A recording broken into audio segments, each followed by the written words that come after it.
So he's been there right since the time Biome Environmental Solutions and Biome Environmental Trust started. He's a director of Biome Environmental Solutions, and he's advisor and researcher Wow. at Biome Environmental Trust. We'll skip all this. No, we'll just Yeah. start. No. No, there are people from who don't know you, Avinash. So, and even many of us don't know all this. Avinash is also the chief program officer at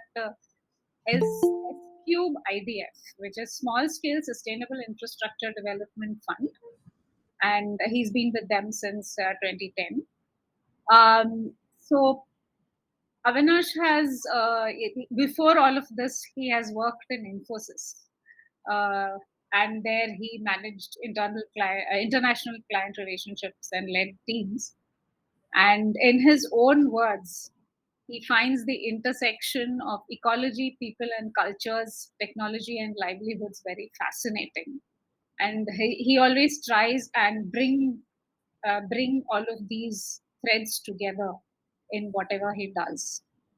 Um, he likes gardening. He has two cute twin daughters, and he enjoys playing with them. He's a very hands-on dad, and he, many times we'll How do you know? Yeah. Uh, because you'll be constantly cooking something for them. Yeah, I mean, I haven't come across many dads doing that, so that's very wonderful. So so yeah, so and he has extensive experience in water, energy, solid waste management, small infrastructure projects, project conceptualization, design and implementation. I'm kind of mixing up points from here and there. So that's Avinash. That's the formal introduction. Avinash, all yours. Over to you. yeah. Thanks, Uma. Formal introduction in a groups that we constantly work together is quite embarrassing. But anyway, uh, I'll I'll just use a few slides. I think maybe today's session is it's really something that I'll use the opportunity to share in terms of uh, an understanding that I've developed more recently in the last few years about um, about really the social side of things that I think I never thought about earlier, right? I mean, uh, and this issue of caste, because I mean, I was born into a Brahmin family, and uh, kind of we grow up as though society is casteless, but then as you grow, you realize that that's a privilege that one has, having born into the privilege one is born into, right? And how that whole the issue of caste is actually quite connected with a lot of the water and sanitation work that we do, apart from many other things, right? So I think one will use the lens of water and sanitation today to really share, um, mm, this engagement with uh, what caste has meant and caste privilege has meant for me. Hopefully that will come through. It's going to be more implicit than explicit, but of course a lot of the conversation will still be around water, sanitation, and how to go about things. And um, please feel free to interrupt, and let's make it very interactive. uh, uh, there are a few slides I will be using as a visual aid, but please feel free to stop and let's make it as interactive as possible. Let's not make it a you know 1 hour presentation or half an hour presentation and then questions. Let's just kind of get into the conversation straight away.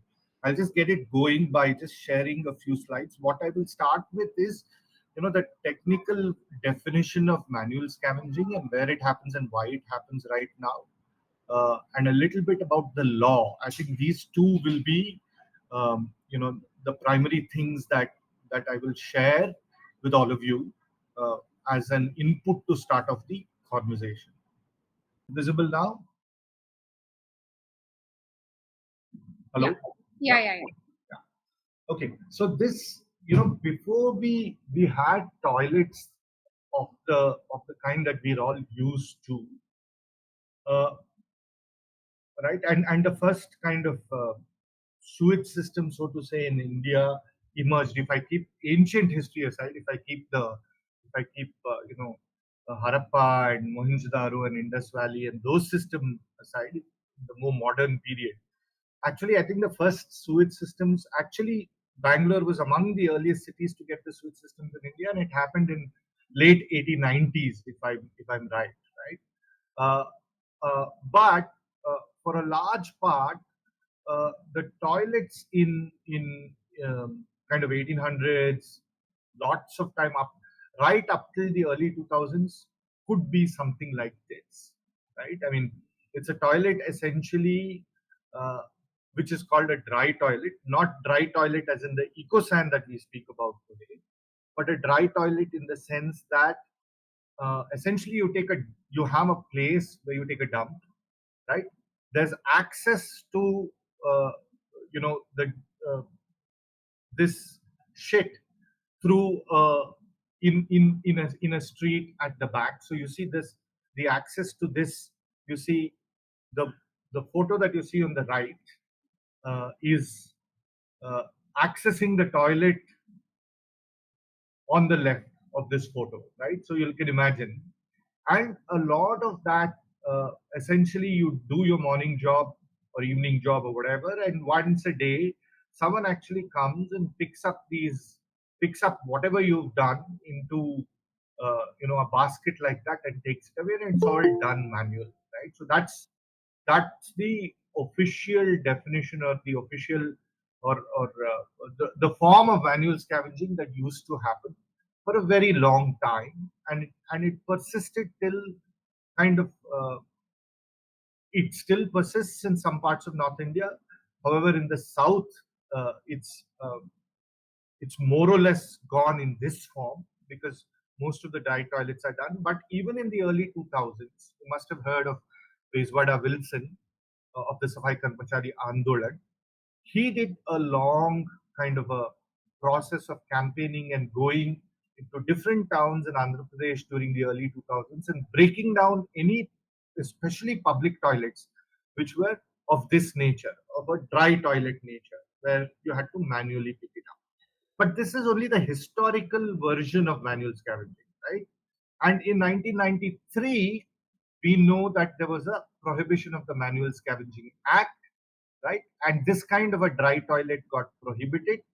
Uh, uh, and post this, the state was responsible to make sure such dry toilets are either demolished, or built. Whatever is built is not a dry toilet, and has a sanitation system attached to the toilet, right? And we'll see those sanitation systems. However, in the both in the 90s and up to mid 2000s to late 2000s, in South India, toilets persisted. And if you look at the history of, Bezwada Wilson's work, in terms of campaigning against this, um, a lot of it which happened in Andhra Pradesh, in different towns in Andhra Pradesh, a big question that used to be a part of that campaigning process was actually a question between the state and the campaigners. And the campaigners usually was members of the Safai Karmachari Andolan, who were all Safai Karmacharis, who were all manual scavengers and Safai Karmacharis in different towns, right?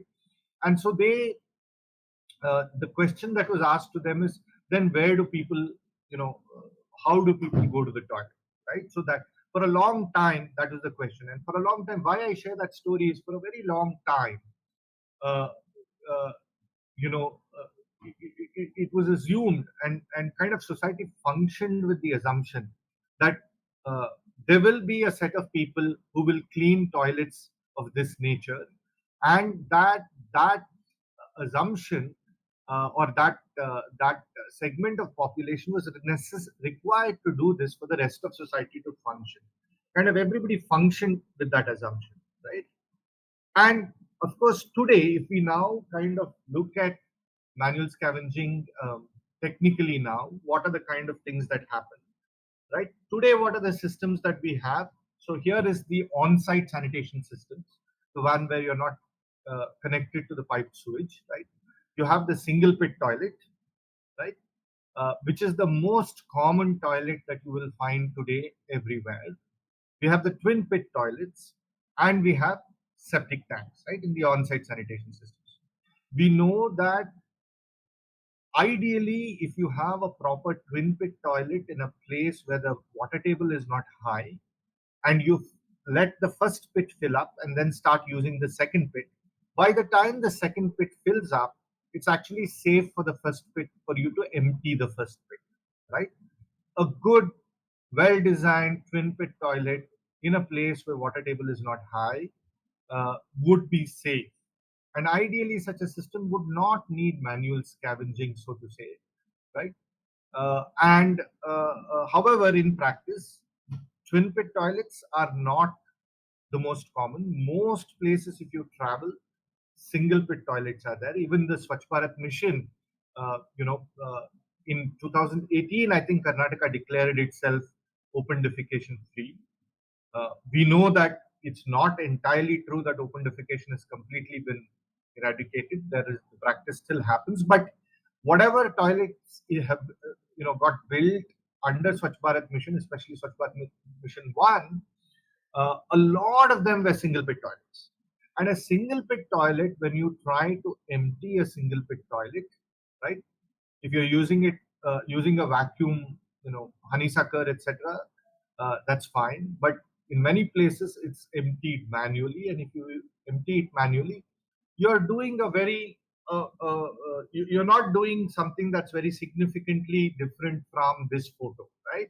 In the single pit toilet, the fecal matter is uh, not really completely decomposed when you empty it, when you open it, and if you have to empty it manually, you are practically coming in touch directly with fecal matter. In septic tanks, we again know that emptying of septic tanks, uh, in most places, if you go to small towns, if you go to villages, uh, you know, though we see, of course, in the south, we see a lot more of the vacuum truck coming, but still, in some cases, uh, septic tanks are cleaned manually, and these septic tanks are not always designed according to the norms, uh, uh, and they are not always emptied uh, uh, according to the protocols that they need to be emptied by, which means it lands up leading to a situation which is akin to manual scavenging, where people are getting into this tank and then emptying it. And we hear time and again, news about death of people when they try to get it. Even Bangalore had news last year, if you remember correctly. And in Bangalore's case, a well was used, in the Jain College, a well was used, and we got information about this from a bunch of well diggers last year. But what that well had, a well was used, it was connected also to the kitchen waste, and even that led to deaths, right? Of course, the most sophisticated kind of sewage system right now is the sewer network, right, where you've connected your toilets to piped sewage, and this the pipe sewage is supposed to convey with water all the fecal matter and urine through pipes to a sewage treatment plant, and the sewage treatment plant is supposed to treat that and make it safe for discharge to the environment. But we know in this entire system, uh, we have seen in the news, we've heard, we've probably even seen, right? Manholes are getting blocked, they are getting, they are overflowing. Many times in STPs, there are problems. And in all these cases, right, what is happening is that whenever there is a problem like clogging, whenever there is a problem where we don't know what's happening, we are sending people into these systems, be it manholes, be it large tanks, the septic tank equivalents in STPs, right? People are going, or even for maintenance, people are going in to clean, to unclog, whatever, right? And we hear of deaths, and we hear of, and mind you, we hear of these instances only when there are deaths. It becomes news. So the most visible form of when are the people who do manual scavenging most visible? They are most visible actually when they die, and that's the tragedy of their stories, right? So, summary, what is happening is that the dry toilets are fading away, and they were historically the origin of manual scavenging, and they were designed assuming manual scavenging, right? That has been the history. And if we dig even into Bangalore's history, right, some places it's a very strong connection where design manual scavenging used to happen. If I remember correctly, this would be one kind of history. It would be interesting to dig out. Maleshwaram and things were uh, planned as layouts after certain public health problems. But even when they got planned, they got built with toilets, assuming manual scavenging will happen in the toilets. Like the system of cleaning was always a kind of a group of people who were assumed will be available to come and clean, right? So this is kind of uh, the source, technically the source of manual scavenging. Now, what I want to do is to take a pause and say, so I've dwelt more on the technical side of things in terms of what sanitation system exists here, and not really the people and about the manual scavengers yet. But this is the stuff that we traditionally talk about, right? And well, the stuff that we are traditionally dealing with in biome, right? So I'll just take a pause and see if we have conversations around this, and whatever. Let's chat a bit around this part of it. Yeah, Avinash, I have a question. Go ahead, Rakshita. Yeah, when you said septic tanks, right? So in Devanali, I have come across septic tanks are really popular in the commercial units, like especially in the hotels. So as we know, septic tanks will be sealed at the bottom. And how are they removed in Devanali? There are honeysuckers who are actually removing. They're using the vacuum trucks to empty the septic tanks. But we also know these septic tanks are not actually common in South India, right? especially uh, especially in the southern parts. So if the septic tanks are persisting, and if there is no access for the honeysuckers, then how are they actually removed? I mean, there's no possibility of the wastewater seeping into the ground, right? And if they have to remove manually, how is it done? Yeah, Rakshita. So first thing is that it is untrue to say septic tanks are not common in South India. Septic tanks are rampant. Everywhere there are septic tanks. What cannot be handled with which there are invariably septic tanks. Right? Now, are the septic tanks always designed properly? Of course not. Right? There are septic tanks are technically supposed to have BAPL. There are CPHE or norms by which you design septic tanks depending on the loading and the kind of wastewater coming in, etc., etc. But in practice, the most generic septic tank is nothing but a sump tank which is receiving wastewater Right. or sewage, right? And that's in one or the other way. That's the most common form. Maybe they'll have one baffle or one dividing wall. Mhm.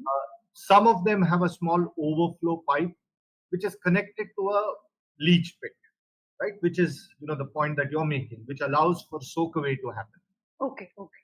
right? And yes, the point you're making is that not all septic tanks are very easily accessible to um, honeysuckers.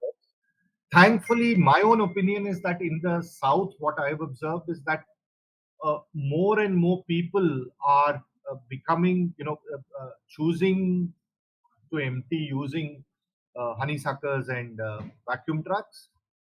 But there are many places where access is an issue. There are also places where you the situation is that the septic tank is full. They are trying to get a honeysucker.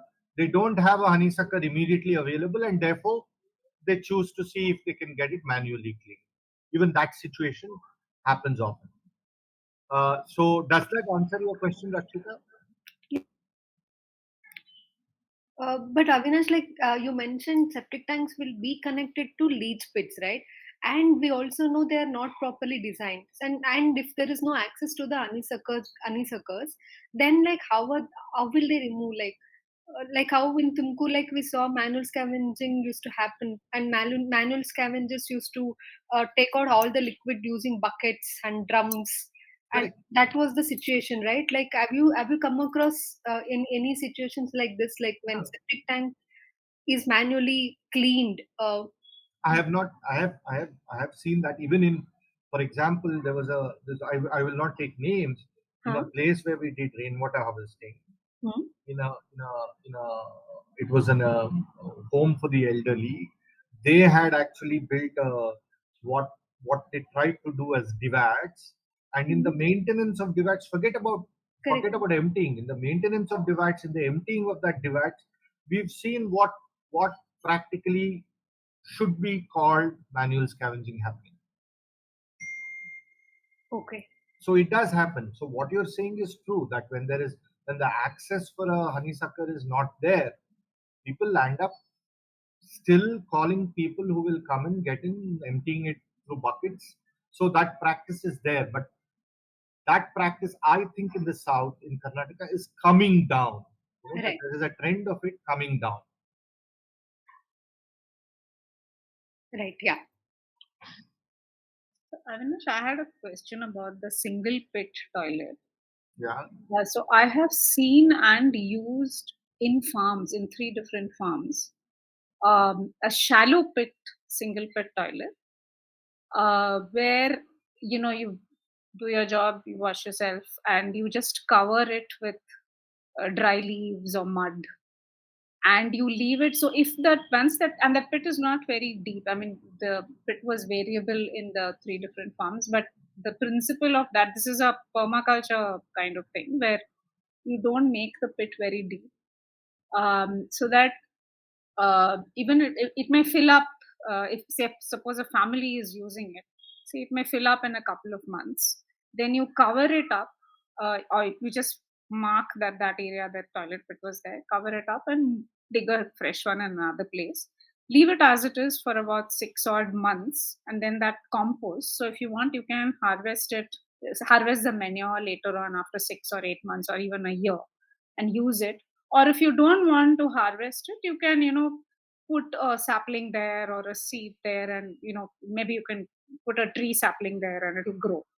So this is something, in fact, for me at least, when I saw this the first time and I used it, I thought it was a great idea, because one is that you don't it's in terms of the safety of the harvesting the human manure.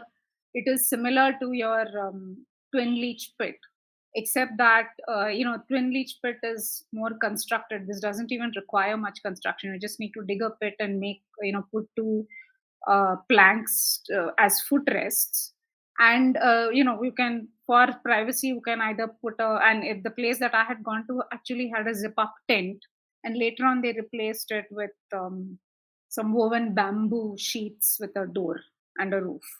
So I thought, at least for farms, I think this is a great kind of toilet to have, because you're Uma.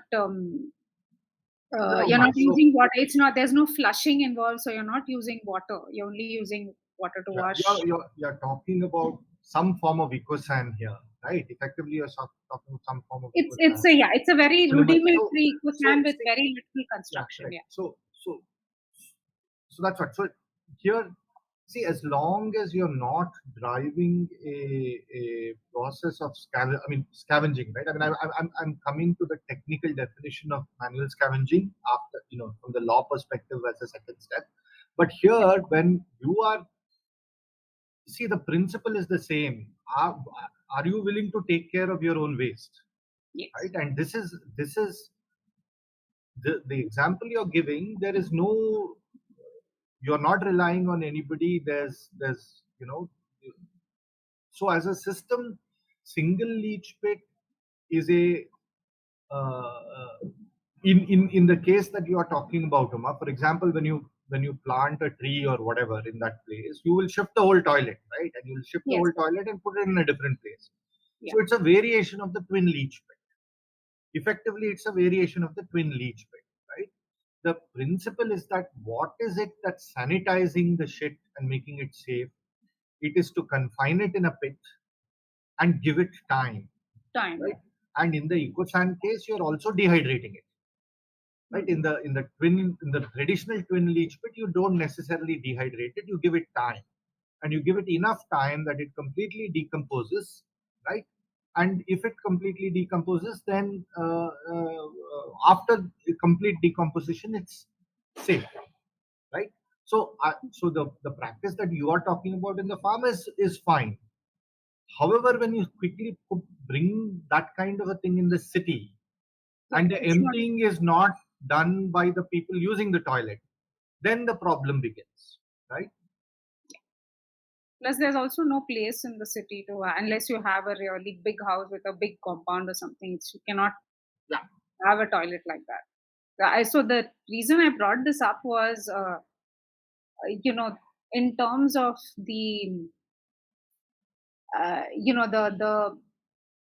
the thing attached to that single pit toilet, that it needs to be emptied by, and it's generally been emptied by manual scavenging.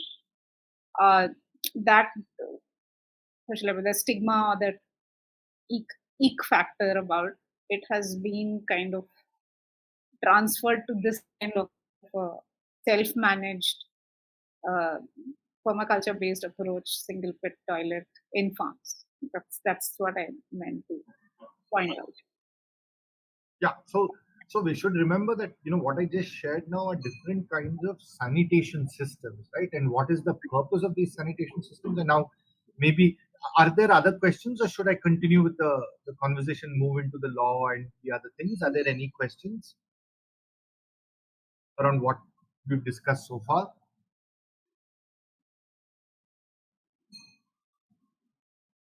I think I'll carry on, Avinash.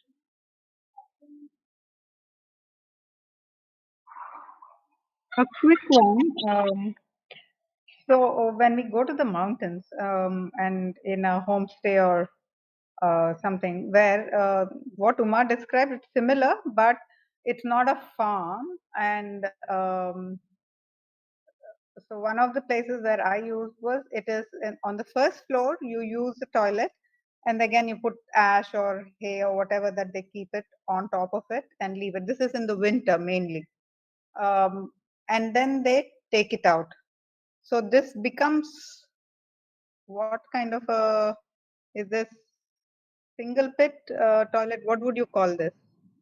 It's not even a pit, no, Suma. It is the old kind of a dry toilet, uh, where you're dehydrating the stuff like an eco sand, right? Oh, okay. Here again, when we say then it is taken it out, it's the process of taking that out that then is the important questions to ask. Who takes it out? Who takes it out for whom? Right? And how safe is that process, and how socially how respected or dignified or dignity is associated with that process. Yeah, are you referring to the Himalayas, Suma? Yes, yes. Leh Ladakh and all that. Correct, correct. Yeah, yeah. There, I think it's not. There, I think it's not a. Everybody still takes care of their own waste there, right? Even though the toilet is that way. Kind of. It's a family managed place. I'm assuming they take care of it. Everybody does the same. So I don't. Okay, this is a question I will keep it to ask them and get more information. Yeah. Next time I will. Yeah. Yeah. So if we come back, so I think the important thing here is that if we now come back to 1 minute, is my slideshow still on, or I've stopped sharing? No, stop sharing. Okay.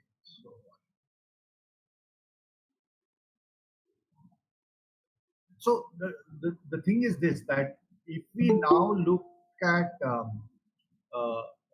these systems, whether the twin leach pits, to whatever the system, sanitation system may be, right? Now the purpose of the sanitation system is to sanitize. However, all sanitation systems invariably will need two kinds of things. One is regular maintenance, another is some form of kind of quote unquote empty, right? Be it pits, be it toilets, be it STPs. Even STPs, if you look at it over time, the sludge or regularly the sludge is emptied, right? So there is kind of different kinds of maintenance going into these sanitation systems, right? And the process of that maintenance, right? There could be two kinds again: a very preventive kind of maintenance, right, where maintenance is done to make sure clogging doesn't happen, to make sure big problems doesn't happen. And then there is a maintenance which is a response to a problem that happens, right? A clog after the clogging has happened, or a major emptying that is necessary, etc. There are two kinds of maintenance that happens. And in India, unfortunately, we are always bad at preventive maintenance, right? We're always the we tend to build our infrastructure, but we never tend to maintain it well, right? And even our preventive maintenance actually happens as a response to small kinds of crises. So that I'm sure all of us in Bangalore have seen that manhole overflowing on the road, right? At some point of time or the other. And that manhole could be overflowing for multiple reasons. It's because we are throwing the wrong sets of things into the toilet and flushing. That's going and clogging up. Or because the sanitation pipes themselves haven't been maintained for a long time, haven't preventive maintenance has not been done on that for a long time.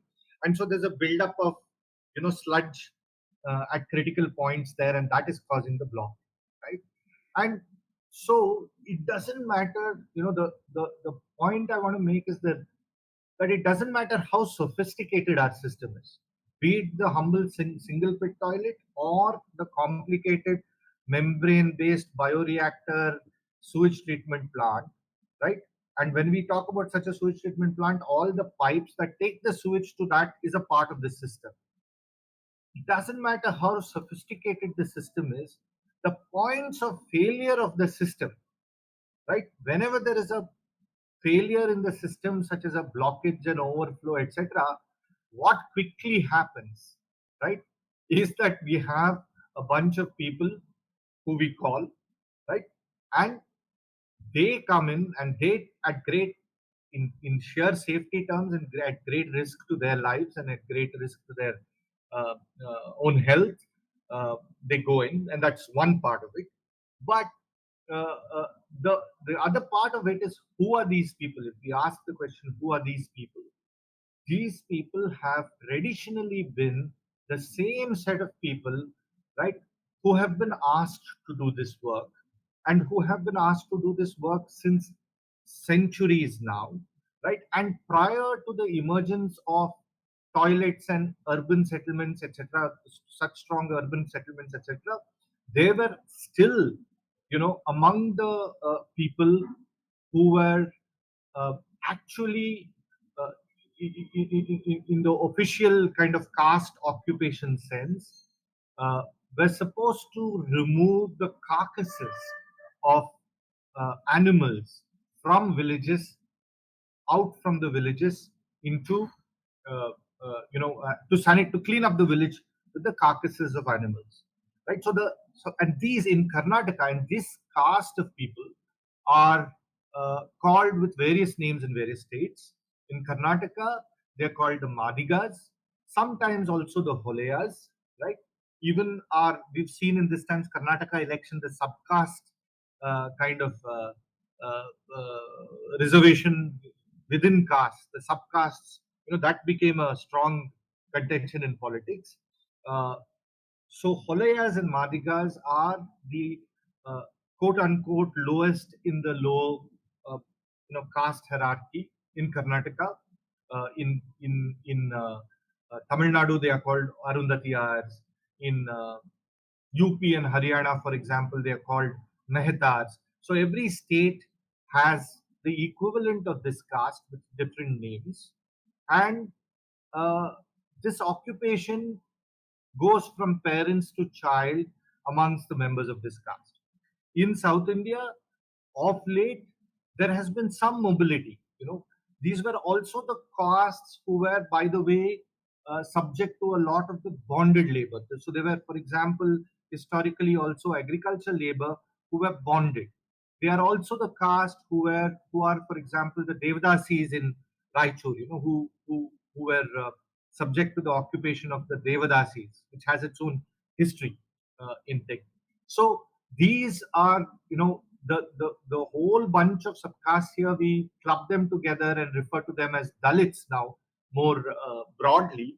But even within the Dalits, right, who are now constitutionally the scheduled castes, uh, there is the lowest of the low, and that's in Karnataka, the Madigas and the Holayas, and they are dominantly. So if you go and do all the Safai Karmacharis, right, not just the manual scavengers, even the sweepers of the roads, even the sanitation workers in the utility, in the municipality, all of them, if you do a census of them, you will find that minimum 80% of them are Madigas and Holayas.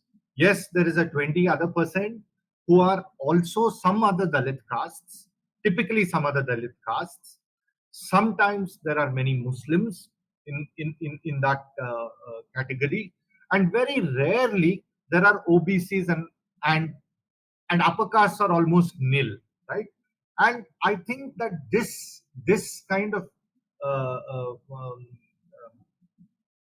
clear proclivity or preponderance of the Dalit castes in this occupation is a result of history, and is a result of history that we don't often kind of realize, especially amongst us uh, who are typically, I don't want to make assumptions, but I think it would be an interesting conversation to talk about our own castes and our caste, what that caste has meant in terms of a life experience here among our own team members, because this is never a conversation, not to make caste a relevant conversation here, but to understand what all this really means, right? So if you look at this entire set of people, so Karmachari, sanitation workers, almost all of them are from that Madiga and Holia caste. So who are these people? These people are Madigas and Holias. We'll talk a little more about that. I'll just stop there just to see if there are reactions and you know uh, uh, uh, to have interactions going.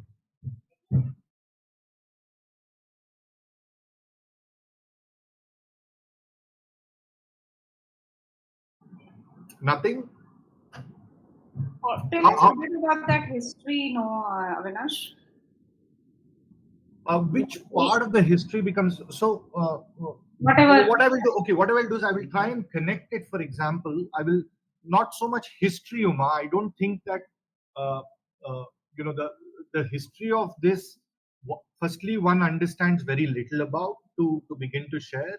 Secondly, it depends. I mean, you can view that history in many different ways. Uh, uh, and you can pick up different kinds of threads of history and do it, but what one has discovered one would like to share is the connection between the Bovis and the Madigas and the Holayas, right? The Bovis, for example, the Madigas contend that the Bovi Jananga, the well diggers that we work with, were never actually Dalits. That historically, that the Bovi Jananga were not untouchables, right? And it is only during the independence time, during the whole framing of the constitution, and and and kind of enumeration of castes and scheduled castes and so on and so forth from a state's constitutional perspective, that they lobbied and they became scheduled castes. And within the scheduled castes, and especially the Madigas and the Holias, have a grudge against the Bhovis, saying that they claim to be scheduled castes and cornered all the benefits, and they are far more politically kind of they have a much stronger political voice than us, and they could do that. And we are left in the lurch, and though a lot of the benefits were meant for us, we don't get it, right? So even within the caste, the subcaste kicks in, and the politics of talking about different castes in different categories and this scheduled caste, and we've heard in the Karnataka reservation scheme, the whole left Dalits and the right Dalits. The left Dalits are supposed to be the really completely oppressed Dalits. The Madhikas and Holiyas and all will be the left Dalits, whereas the right Dalits are Dalits like the Bovis, right? So that's one interesting learning for me, and an interesting learning for me that has come anecdotally. I don't know whether this is. It's not like we've done research to understand it with data, etc. Is that many Bovis, one of the responses to the Bobis to losing their work with the earthwork that they did, right? The Bobis were what, the Veldigers, the Manuvaddars, and the Kalluvaddars, but they were also did other earthwork like maintaining lakes, tanks, doing the bunds of the lakes, etc. So with that work kind of diluting itself, many of the Bobis who had access to capital started buying the honeysuckers, right? So the vacuum trucks, right? Many of them, the claim that the Madhikas and the Holiyas make is that many of them bought the honeysuckers, started taking contract, they started entering and started doing the work that would otherwise be our livelihood. But there again, you controlled the capital, they bought the machinery, but the cleaner in the honeysucker, the honeysucker always goes with a driver and a cleaner, right? Typically two of them.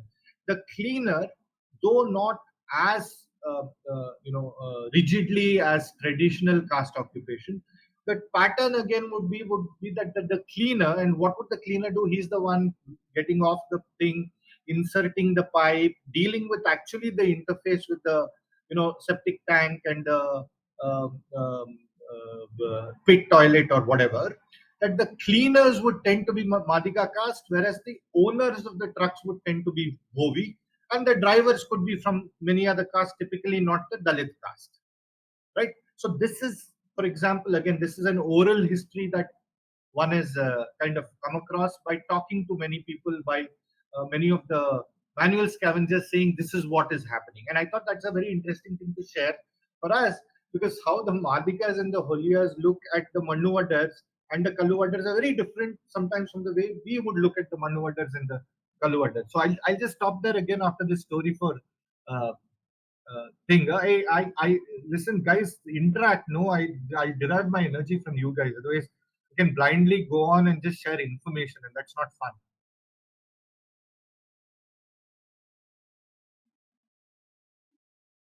Yeah, I think Avinash, see, I think most of us don't even know about any of this, so it's very difficult to even figure out what kind of questions to ask you or what to.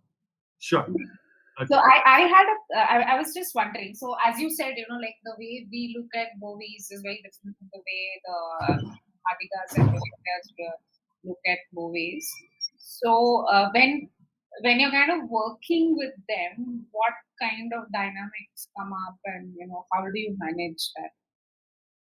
Yeah, I mean that's a very Uma, that the next little part I will share, right, is the law, the PMSR law act, right? I'll get into that now. What does the PMSR Act say?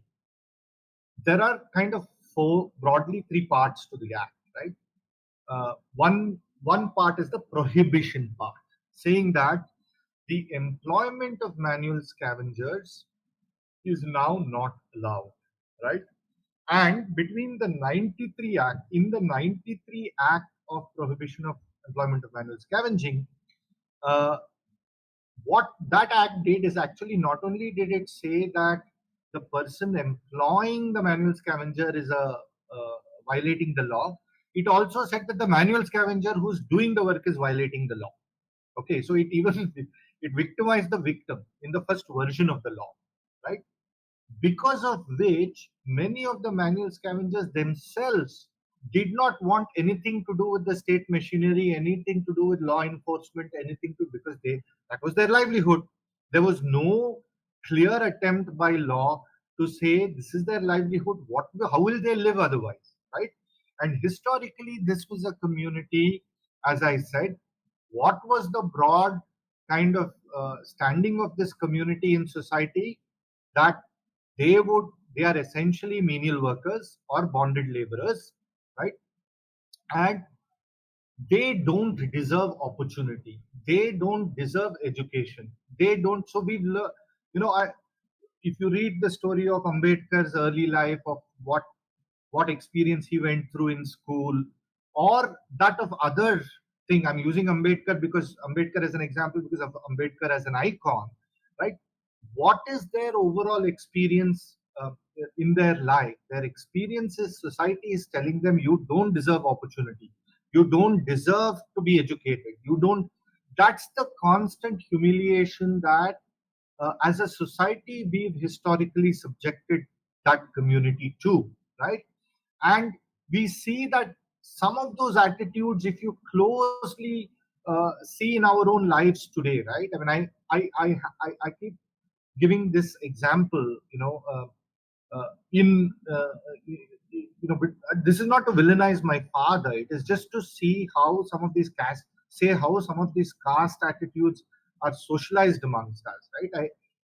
I, on the one hand, the constant fight I would have with my father is that on the one hand, I am doing work on water and sanitation, and I would come back home, to my Whitefield house there, where we have two floors, right? I have my room in the first floor, and I would come back home from work, and I would want to go use the loo, and when I try to open the loo is locked.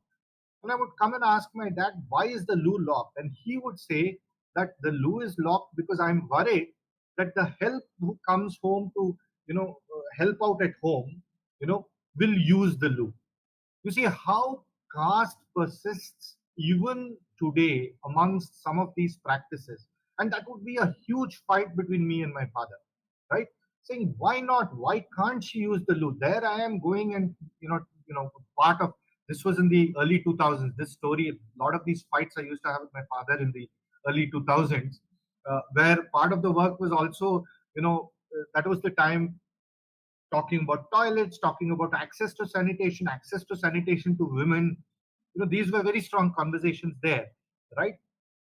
And you go out, you spend your time, working in different NGOs or dealing with these issues, and you come back home and you feel so powerless in your own family that this is happening. When there is a toilet, one of the easiest things is to say, listen, you don't have access to a toilet in this quote unquote slum. I'm using the word slum in a very loose way, that you're living in. Here is a lady who comes to help you out. Why can't you open up the some of the facilities in your house so that her life gets better, right? And don't do it in a patronizing way. But what is the thing that you do? You close it, and you actually make sure they don't use these uh, uh, kind of facilities. And this used to be a huge fight. And why am I bringing this conversation or this little story? Is that in all our lives, some of these caste attitudes, some of this, the humiliation that we speak about, see how humiliating it is, you know, to someone when we say, listen, I am, yeah, she can't use my toilet, I'm purposely using this kind of tone and tenor because that's the attitude behind it, right? And that still lives in many houses. I was born and brought up in Brahmin house, so I can speak for the Brahmin community. I have seen that. If I go to my aunt's house, if I might go to my uncle's house, and it is not that these are. It's so socialized, right? And this is such a difficult conversation to have with your own relatives, with your own thing. It's a space of conflict, but at the same time, while conversing, I'm not now saying that my father is a bad man. I can't engage with him and treat him like a quote unquote bad man. You know what I'm saying? It's a very tight it's a strange kind of a tightrope walk, and you're battling uh, attitudes that's been encrusted in society for thousands of years, right? And in the people who you find the most generous, the best people, in another context, you suddenly see this element coming up, and you don't know what to do. You don't know how to deal with it, right? And you, for whatever reason, you have, and even for me, these are learnings, right? Some of these attitudes were taken for granted in the beginning in my childhood. It's only as I studied, it's only as I worked outside, it's only as I met people, and it's only as I very consciously started talking to more and more people of who have the lived experience of being lower caste, quote unquote, that these realities and how they feel became something that I started to think about and saying, okay, what does that mean for my work, right? And it's still a process of learning for me, and there are 1,000 things, that one still continues to learn and think. And we know the caste persists as an endogamy today, right? That one of the strongest places where caste persists is in marriage, and who you decide to get married to and how you take that decision, right? I've gone off on a lot of these issues. What I was trying to connect is that this is the kind of humiliation and the kind of attitude you subject to a community, and then you tell that community the way you can make a living in society is to come and clean my shit, right? And and and even today in many places in Uttar Pradesh, the dowry that is given uh, from a woman's house to a man's house in a Mehtar community is that street of where you can go clean the shit and make your living. That kind of society still persists in some places in this country. Thank goodness it's coming down. But the fact that even in the 21st century we have that playing itself out in many ways sometimes is something that I can't get myself to grapple with and to grasp. And the law which started in the 93 Act, the law actually criminalized even these communities, and they didn't have any other what do you say option in terms of making a living, and therefore they wouldn't try and use the law to help actually quote unquote eradicate the practice. It is only after, however, the 93 Act prohibited the dry toilet, right? The toilet itself was said that you can't have toilets like that.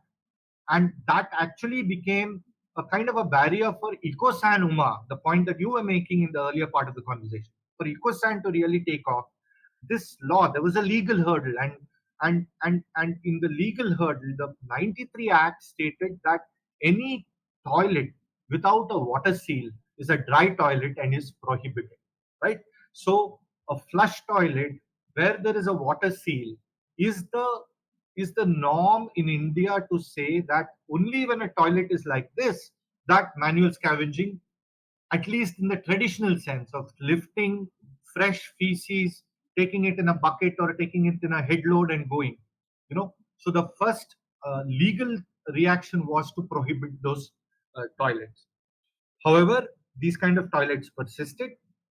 It was in the early 2000s that, and there were a specific set of events actually in the Kolar gold fields that happened in the 1990s, where Bezwada Wilson was born, and that those set of events, and those one part of that event is actually there were a whole bunch of sanitation workers employed formally by the Kolar gold mines, uh, the Kolar Gold Fields, the company, the colonial company which continued post independence to do the mining.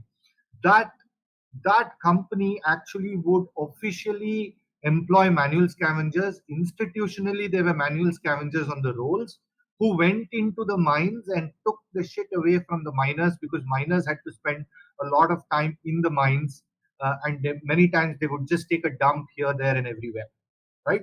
So it was events around that inspired Bezwada Wilson, the founder of Safai Karmachari Andolan, who then went on to do a in the early 2000s, right? Which led up to the 2013 Act of manual scavenging. And what was the 2013 Act of manual scavenging? It redid the 93 Act. It defined manual scavenging more clearly. It defined manual scavenging as the any act in which you're getting in touch with raw feces, right? But there is a catch. There is still a definitional catch. We'll come to that catch. And the 2013 Act had different provisions under the Act. First was prohibition, and it was the prohibition story I was trying to share with you all and connecting with everything. So between the 93 Act and the 2013 Act, the prohibition has improved. The law has been amended where it is only the employer of the manual scavenger who is subject to legal action, right? So the second part of the act is legal action, right? First part of the act is prohibition. Second part of the action is legal action. Thing is legal action. The third part of the act is rehabilitation, and which says that it was only in the 2013 Act that it was then recognized that, okay, then how do all these people live? How do the people of belonging to these castes, belonging to the occupation, actually make a living? We need to realize that there has been this long history, and therefore there need to be provisions of rehabilitation, right? And the provisions of rehabilitation, there was broadly what it said is that we need to firstly recognize that they need some kind of immediate relief. Second, that they need to we need to engage. They've been denied the opportunity of education, so we need to engage, develop skills, develop different capacities in them. And finally, that they will need access to finance to be able to then find a pathway to other forms of occupations, right? So there's prohibition, there's legal action, and there's rehabilitation, right? And that's the three components of the PMSR Act. Now, the prohibition uh, is the place where perhaps it's been more effective. The dry toilets are disappearing. Uh, However, legal action has been very, very bad. That actual employers of manual scavengers have rarely been actually punished. And one of the reasons is often it's the government and the government systems that are employing. And the government and the government systems often employ through an outsourced model. So what they'll do is they will actually get contractors to do a lot of the sanitation work. The contractors will then get labor contractors, and labor contractors will actually bring these people in, right? So what the PMSR Act tried to do is to define something called a primary employer, or the main employer, and to make the main employer liable, right? And however, that has not worked very well. We do not see conviction. There are cases. What it also did is to institute a compensation in case of death. The compensation has been, many compensations have been given out. That has been a place where there's some movement. And the last part, which is the rehabilitation, which is the most important part, right, is uh, what rehabilitation as a framework try to do. And here I'll try and use a bit of a slide, because it comes to the heart of the work that one is trying to do. Is just 1 minute. I'll share the screen.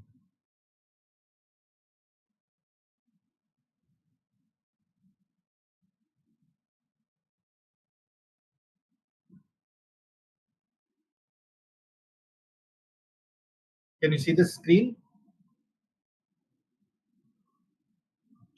Hello, is the screen? Yeah. Okay, I'll skip a lot of these slides.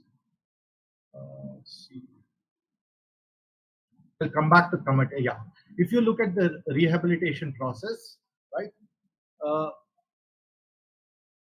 so supposedly there would be surveys done by the state and ULBs, or manual scavengers can come and declare themselves as manual scavengers with evidence, with the toilets that they've been cleaning, etc. Right? That would be step one. The step two would be that the verifications would be done, and these would officially be these workers would officially be admitted as sanitation workers, as manual scavengers as a second step. However, this is a highly informal set of people. So, many of them are not even aware of the law. We know that historically they've been denied education. They are mostly illiterate. Also, because of the nature of work, many of them have to consume alcohol and go into the, thing. A lot of this work now happens in the night because of legal issues. So there was a need. I'm I'm now coming to the part where how is it that we are working with on the rehabilitation part of the work? We work with a group called Tamate, an organization called Tamate. Tamate is a community-based organization working exclusively on the issues of manual scavenging. And what they've done is to try and organize all the manual scavengers in Karnataka into a network. I'll come to that in a little bit. So they have been working with these people to try and actually get them to get these identity cards, because once they get the identity cards as manual scavengers, then they are able to access rehabilitation, right? So the so once they get the identity card, they will get something called a one-time cash assistance, which is a way in which it's a kind of immediate relief. After that, they are supposed to get trainings to upskill themselves and loans under a scheme, to actually be able to take up other livelihoods and get out of this occupation, right? So this is the rehabilitation process that is imagined from a legal perspective. But what happens in practice is that step one rarely happens by itself. So unless there is a step zero, right, that there is some group which is organizing, which is ensuring that they're given the identity cards, they are taken, right? Uh, uh, so step zero is civil society has been working to make step zero happen, right? And step 3 and 4. Now imagine for a group of people who've been doing mostly this work, right? How do they just suddenly get training and start doing other work? There is no institutional process of transitioning them, engaging with them, both socially and technically, right, to increase their skills, etc., to actually bring them and make them capacitated and integrated with the mainstream in new occupations, right? So while the law says that there is no institutional mechanism that does any of this, right? And so in our work, our attempt has been that while kind of step 0, step 1, and step 2 will be taken up by Tamate and SKKS, which I will speak a little more about now, step 3 and step 4 is where, as S3IDF, we will come in. We will actually engage with these manual scavengers and try and understand what a process of transitioning them would be into different kind of occupations. And we have found that there are a pattern of 3 kinds of, when we talk about the rehabilitation, 3 kinds of things, demands that people make, right? So some people, many of the younger ones especially say, uh, listen, I just don't want to do anything to do with sanitation. I want to get out and do something else, right? So many of them express that.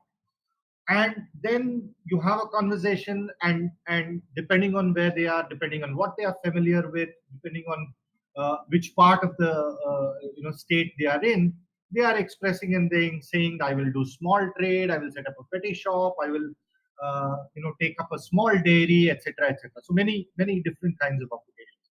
So one of the things we are doing there is to drive kind of training programs which is responsive to these people in ways, without assuming we realize literacy levels are low.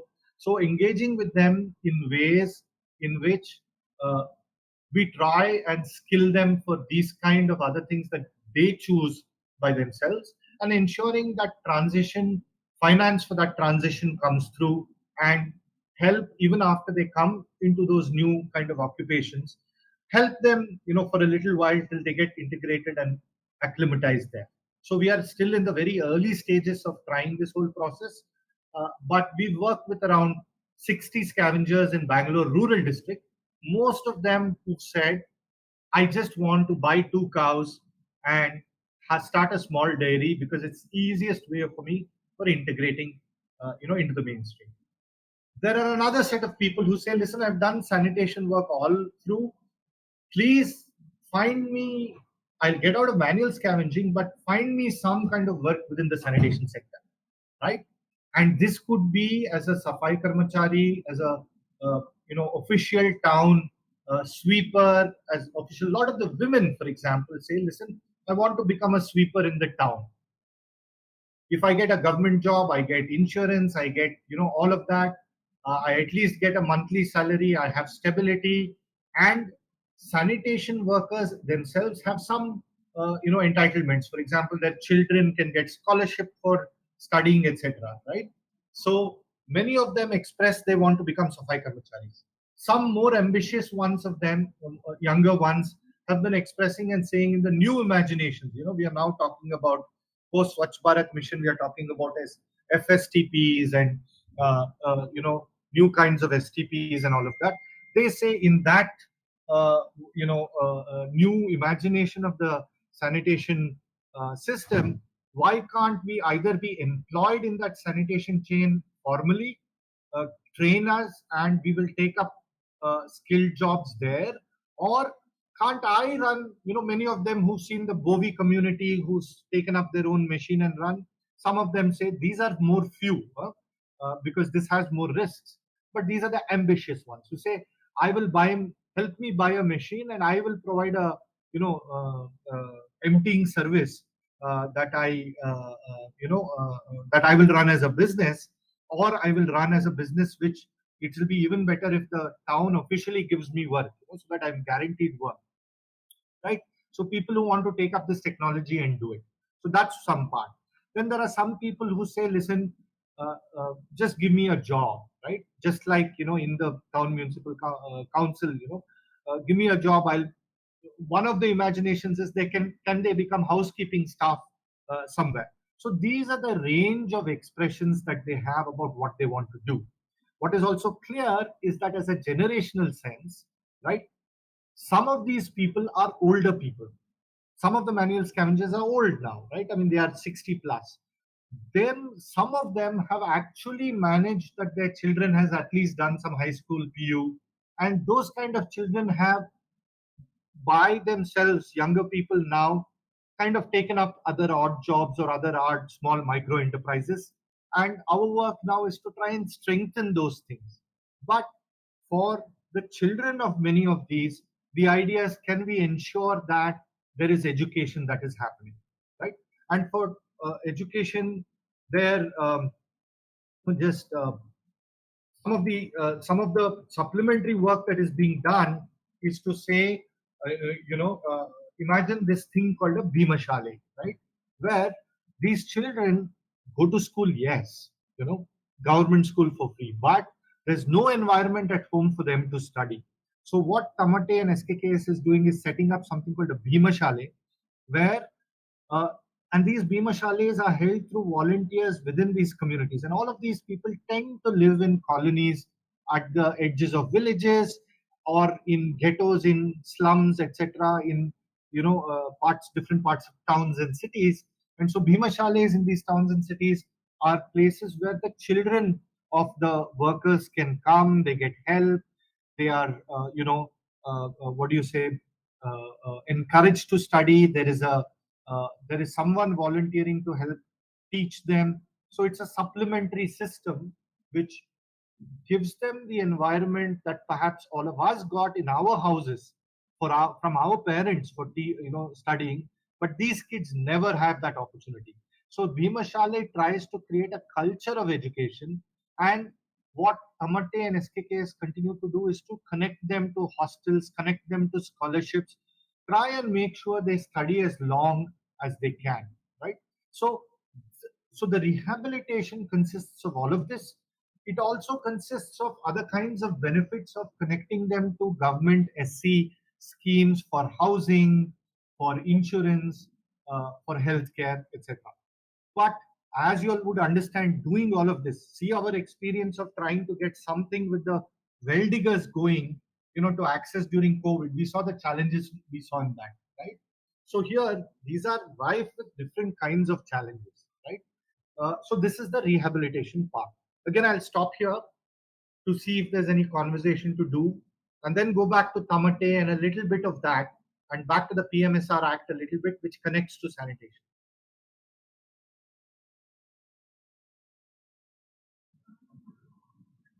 What kind of, in terms of integration into the mainstream, does that have? I mean, what is the experience there? I mean, does it happen completely, or are there still,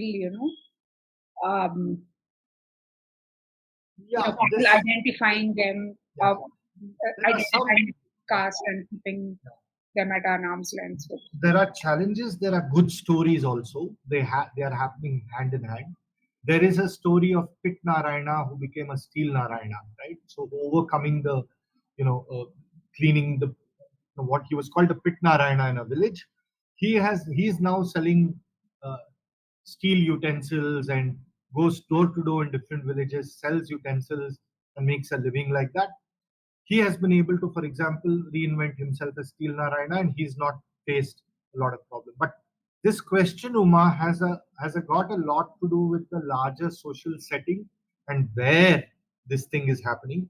I think the south is better, though there are still pockets, for example, in North Karnataka where casteism is very high. The north, it's more difficult, right? Uh, there are stories, for example, where manual scavengers who were cleaning up the toilets of temples are now selling coconuts and coconut flowers and puja samagri in front of that temple. And if you listen to their story, for them that is such, they see that as such a big kind of an integration, the symbolism of, from cleaning toilets, not being allowed to go to the temples, to being able to sell the puja samagri in a caste anonymous way, and actually people buying the samagri from them and going into the temple and doing puja with it.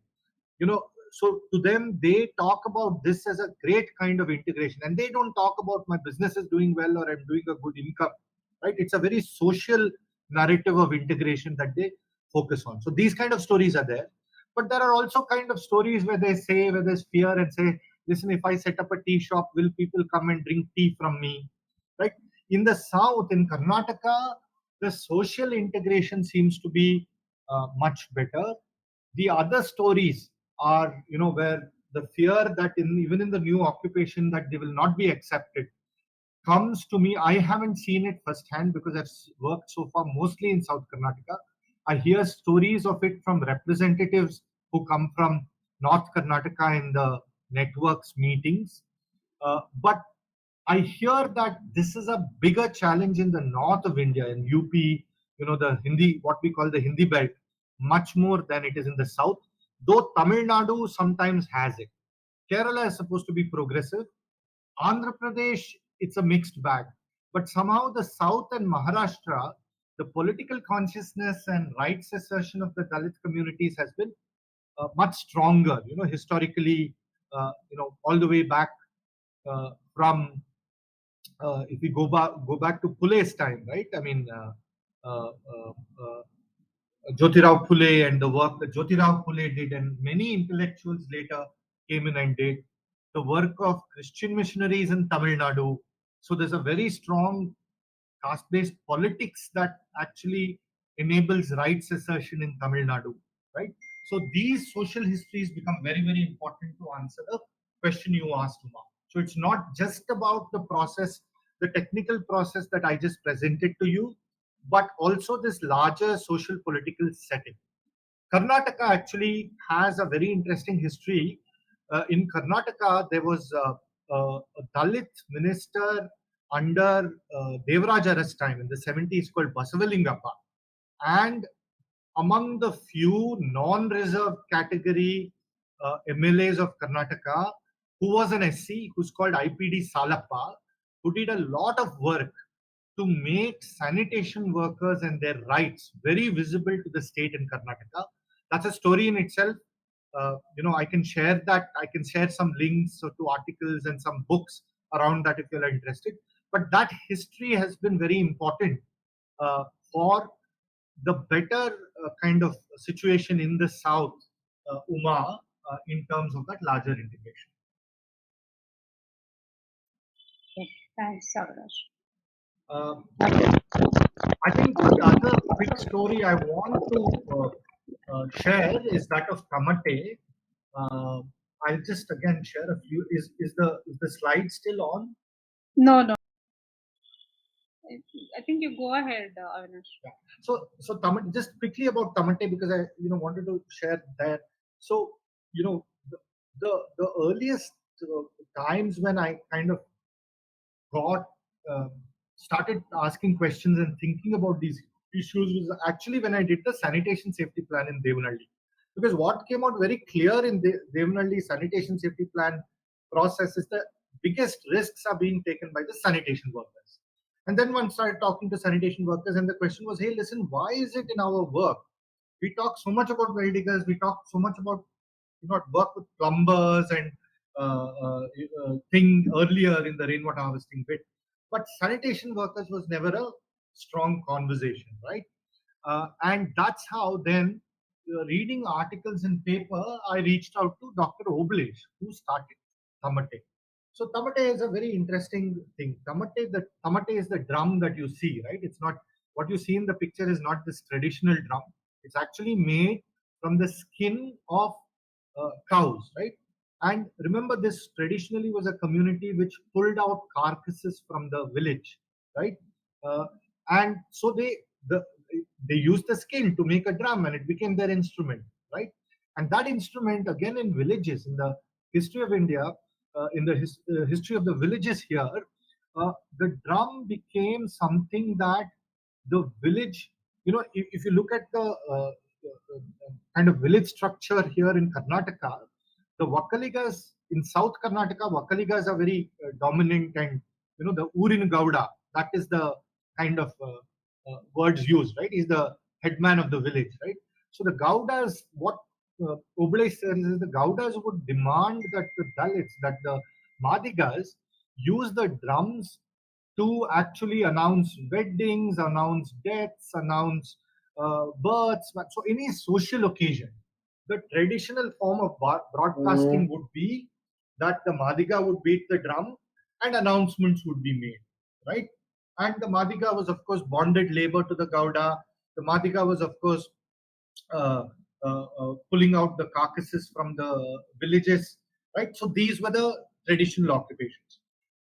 So Tamate, what it did, and this I think is a very important metaphor for me, is that they said that they will now use this drum and beat this drum for their liberation. Right? That's how they cast it. So what they do is they identify the manual scavenger community, they talk to them, they bring them together, they give them orientation about this law, the PMSR Act I shared with you all about, and then they uh, uh, the toughest political challenge for them is to make sure they get the ID cards, that the state acknowledges that they are indeed manual scavengers and that they are indeed doing it, because no state wants to accept that there is manual scavenging.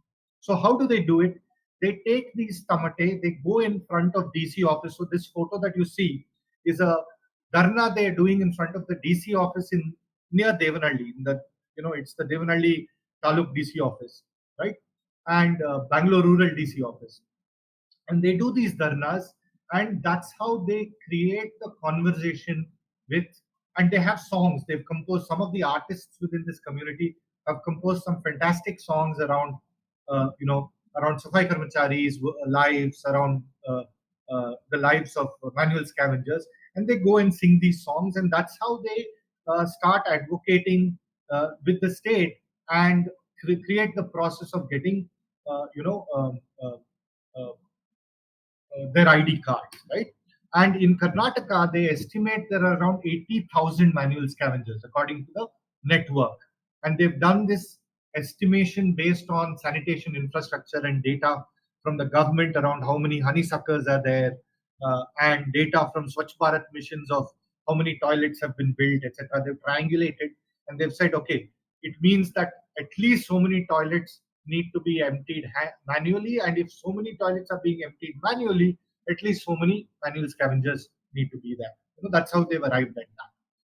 However, in the network, they have around 8,000 people today, and out of those 8,000 people, around 3,000 odd people have officially been given the manual scavenging ID card, right? So we are now focusing on trying to look at that rehabilitation process for those 3,000 odd people, whereas Tamate and the network continue to try and get the ID card for the rest of them, And the network has this structure, right? What they create is something called a community-based monitoring group, CBMG, where uh, if you have Kolar district, for example, each taluk will have one community-based monitoring group of all the manual scavengers in Kolar town, that's the municipality, and one community-based monitoring group of all the manual scavengers in Kolar villages, the entire Kolar Taluk Panchayat will be brought together into one thing. So every district, every taluk, they go and do this. Every town, they go and do this. And then they try and kind of aggregate them and get representatives going, sorry, and they get representatives going and create district and state committees.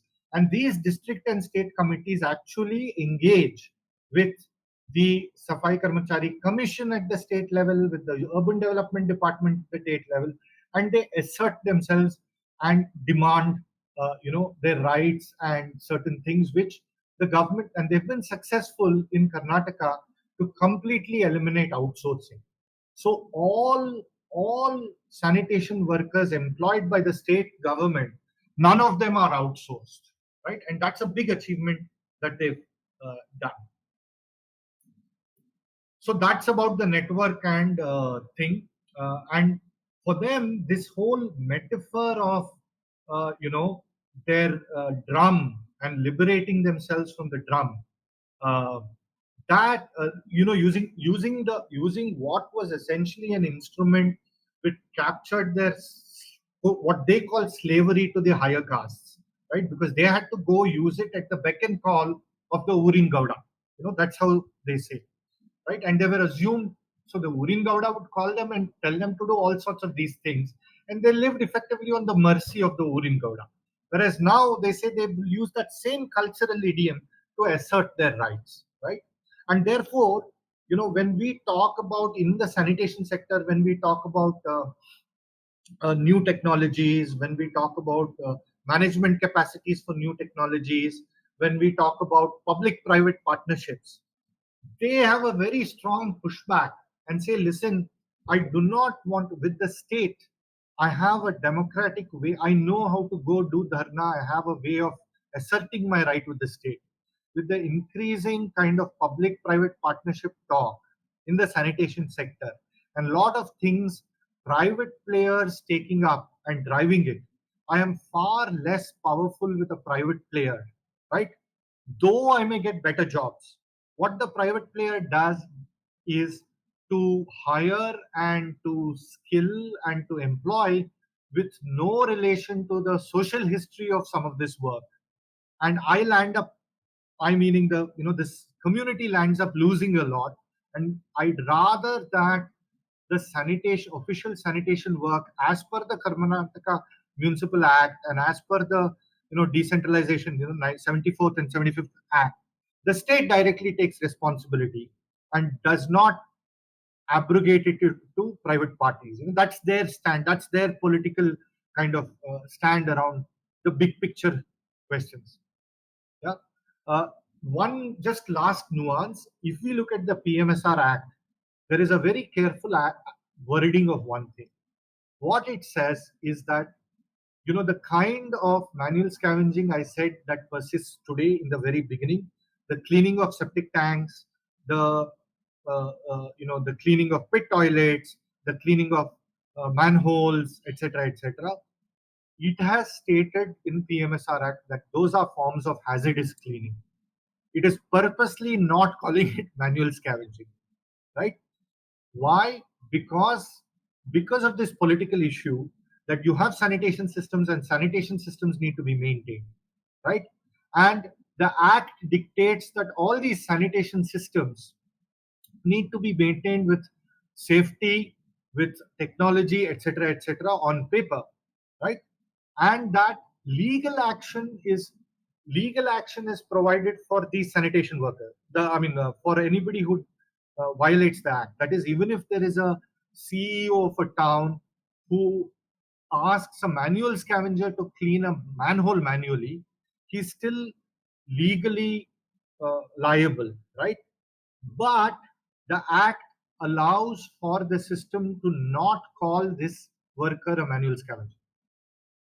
Therefore, rehabilitation benefits need not go, right? It is assumed that this sanitation worker will become a sanitation worker using technology, right? So there is an implicit, and that is done to, it's a political thing, right? I mean, this is something that activism is still trying to navigate.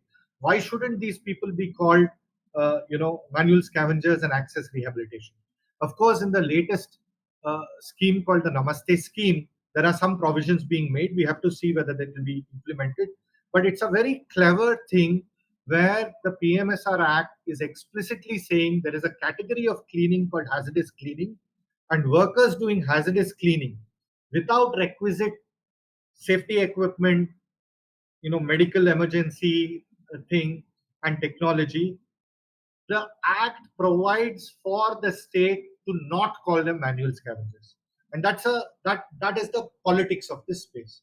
And I think I've just shared so much of information. I feel verbal diarrhea, and I feel like I've been all over the place. I'll stop. No, that was very, very interesting, and everything was like completely new. So that's why you shouldn't even feel that any. It was like it's mind blowing. I mean, it's so nice to hear that there is so much of rehabilitation work going on. But even just the reality of the kind of lives that they lead is, or they have been Uma, leading. it's not that so much is going on, right? What I presented is what we are trying. But otherwise, Yeah, I mean, at least that is going on, right? So yeah. that's even nice. So, any questions? Does Shivanand, you were in a better place now? Yeah. Huh. So one experience I wanted to share was when I went for a walkathon, no? Like we were walking to all the villages and all, some Devnalli, and so many places and all. So when we wanted to use a toilet, no, in one of the house, like they would have toilet outside below the staircase or somewhere. So when we went like 2, 3 places, when we asked, no, they would tell no, no, no, they would tell. And one of the co-workers, no, he told because they are from the lower caste, no, they don't allow people from the upper caste to use the toilet because they think it's not good for them. So that is the one experience I had. Yeah, the socialization of caste happens both ways, just as much as and so in the rehabilitation process, kind of filling people with confidence and self-esteem, right? And getting the conversation going. You don't have to look at yourself as inferior. Even that looking at oneself as an inferior being often gets socialized, right? I mean, that's because of that long history, and that's the worst part, because your people live lives of low self-esteem, and they think that that is what they're meant to, that's how you be, that's the most humiliating part. And in the the social part of the rehabilitation, it is this part, that overcoming low self-esteem, building confidence, which is the part, Uma, that as S3 IDF we are not taking up. That we do the technical part, right? It is that part is really still Tamate and SKKS and the conversations there, and of course, art, music, those kind of engagements, exposure, travel, these become very important. Apeksha, go ahead. Please unmute and ask it. Yeah, good afternoon, sir. Good afternoon, ma'am. I'm Apeksha here. That was an insightful session. Thank you for that. So recently I read about this Kerala government's initiative of introducing robots in the place of manual scavengers. They are named as bandicoots, if I'm not wrong. So what is your take on that, sir, and how effective and practically viable they are? Thank you. So Bandicoot, I've also spoken to the inventors of Bandicoot and thing, Apeksha. Bandicoot is a very specific device. It is a device, when a manhole gets clogged or the silting up happens in a manhole, Bandicoot allows it to go, so it avoids one specific type of manual scavenging, in the sense that one specific type where what if you look carefully on the streets of Bangalore, wherever there's pipe sewage, there are some sanitation workers taking a long bamboo stick and going. Uh, they are called duppe workers. They are the ones who go into the into the manhole and try and declog manholes. So the bandicoot is supposed to replace that process, and the bandicoot can be used for preventive maintenance. So as a technology, it's useful. It's however expensive, and unless the town or the city buys it and deploys it carefully the way it needs to, it remains a technology on the shelf. But Kerala has taken the first steps in it, yes. So technology does have a role to play. There's no doubt, right? Got it, sir. Thank you. Thank you. Yes, Srinivas. Yes, Srinivas. Yeah. So, just want to share my thoughts on the conversation that happened in the last 1.5 hours. Right.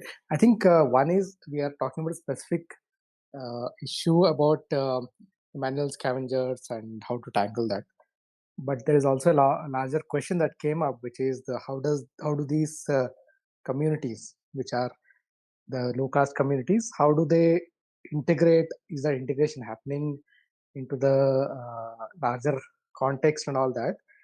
I just want to share a few thoughts. It might take a little while, but just wanted to say that I think, at least from my personal experience, right, as a person who is from the scheduled caste background, I happen to be born in a scheduled caste family, but at the same time, I happen to be born in Bangalore actually. So, which meant that my father happened to migrate from his village and find a good job in Bangalore. So, which means I didn't have to go through all that whatever experience that was there, or history that or baggage that was there. So, I kind of have lived a life which is kind of the middle path, in the sense where throughout my childhood and throughout my corporate life, I didn't know what it meant really to be a person from the let's say this low caste person. And to clarify, I'm not from the Madiga or the Holaya community. It's from the Dasaya community. Dasayas are these people who come, if you have been in Bangalore or the southern region, every Saturday one person will come with a conch and one jolie on the side, and then he'll pull the conch and then he'll say, Govinda, Govinda, and then he will correct something and go off. So I belong to that community. And the thing with this community is that they are the people who are called during the puja for the funerals. Anytime the funeral happens or tithi happens, they are called. They will do the puja, and then they are offered the tithi uta first. They eat the offerings, and mostly it could be at least in my community, it's a non-veg leftover that is given to them, right? So with that background, I just want to clarify that so that I'm not trying to claim a lower strata or upper strata here, just a fact, the statement of fact here. Having said that, this consciousness of what it means really, right? It kind of comes to a person when he starts engaging with a society asset, and for whatever reason, I was kind of cocooned because I was, like I said, in Bangalore and studied in a fairly good school, and then I got a corporate job where apparently this equation doesn't come into picture. But when I look back into the experience, it is there. There is subtext that's always running. So I just wanted to mention that. And in last few years, at least, that thing has come to the fore that, okay, it does mean something. In the sense, when you're earning, when you have opportunity to educate yourself, find a job, earn money, good, you are in a great shape. But there's always that question mark. There was always a question mark at the back of my head, in the sense, though my father got a good job in Bangalore, but he was always in some sense of fear.